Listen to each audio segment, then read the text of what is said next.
Adik saya, dia dulu Muslim, waktu saya jadi Kristen dia marah, saudara. Ya, dia juga waktu itu sempat ngomong, saya bunuh kamu kalau ketemu kamu.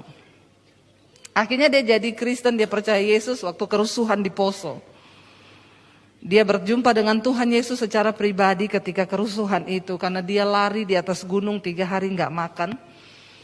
Dan di situ dia bilang, kematian di depan mata saya. Jadi dia berdoa, Tuhan, siapa Tuhan yang benar itu? Tunjukkan kepada saya. Dan akhirnya di tengah orang bunuh-bunuhan, Tuhan bilang sama dia, waktu itu dia dengar satu suara yang berkata, kamu turun dari atas gunung ini. Dan kamu akan mengenal siapa Tuhan yang benar. Dia turun, saudara, orang lagi dibantai-bantai. Dia datang di tengah mereka, tapi gak ada satu orang pun yang lihat dia. Dia makan di tengah mereka, tapi gak ada satu pun yang mengenali dia. Akhirnya, ya disitulah pengalaman pribadi demi pengalaman pribadi dia alami. Ketika itu akhirnya dia bisa pulang ke desa, istrinya itu bidan di desa, istrinya sudah gila karena dengar adik saya sudah dibunuh. Dengarnya adik saya sudah mati di tengah kerusuhan. Istrinya gila, lalu di satu sore, bayangkan adik saya bilang dia tidur tengah malam, tiba-tiba rasa ada orang di atasnya dia buka mata, istrinya udah pegang pisau mau tikam dia. Tiba-tiba depresi karena dengar suaminya mati kan.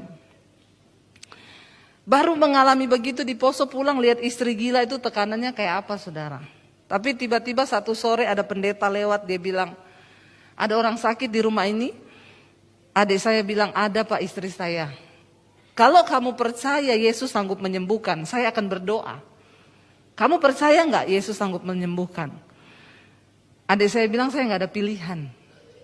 Ya pokoknya kalau siapa yang bisa menyembuhkan ya udah saya percaya. Jadi dia jawab, percaya Pak.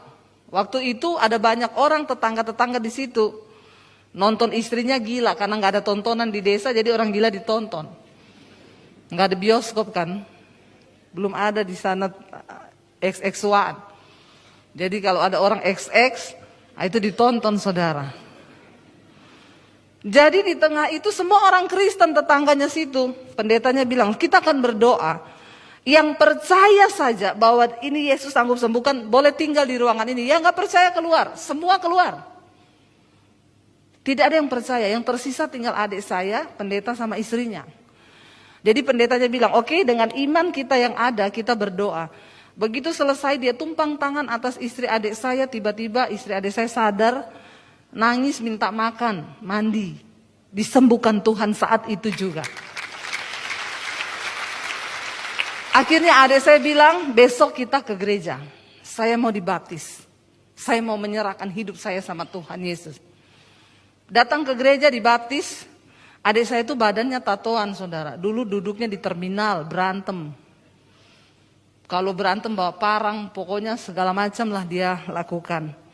Tapi ketika dia dibaptis, dia bilang, Deb, begitu masuk baptisan keluar, rokok berhenti, minum berhenti, mabok berhenti, judi berhenti, semua berhenti.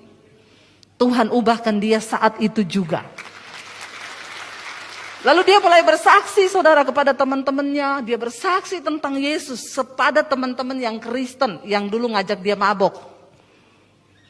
Jadi ternyata kita ini harus menginjil bukan cuma kepada orang yang belum kenal Yesus. Orang Kristen sendiri banyak yang perlu diinjili.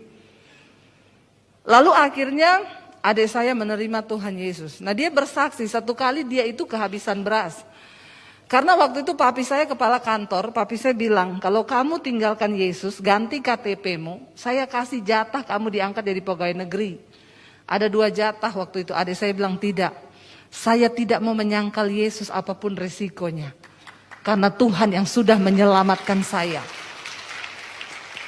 Akhirnya papi saya tidak kasih dia, dikasih ke orang lain jatah itu. Lalu adik saya jadi tukang ojek untuk bisa menghidupi dirinya.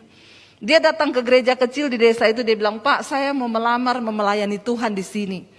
Bapak pendetanya tanya, melayani di bidang apa? Musik kita sudah punya. Enggak Pak, saya mau melayani jadi cleaning service. Cuma itu yang saya bisa lakukan. Pendetanya bilang gini, tapi saya nggak bisa bayar kamu.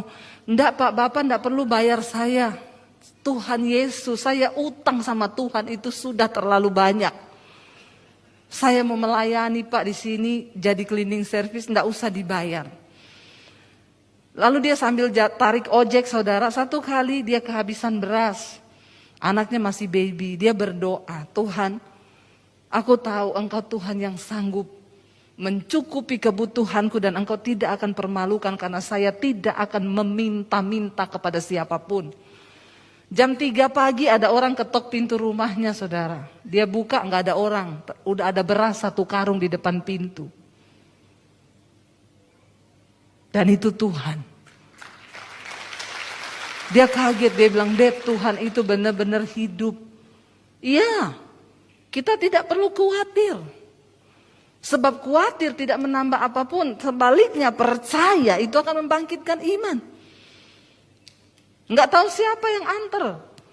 Tapi pasti Tuhan yang turut bekerja.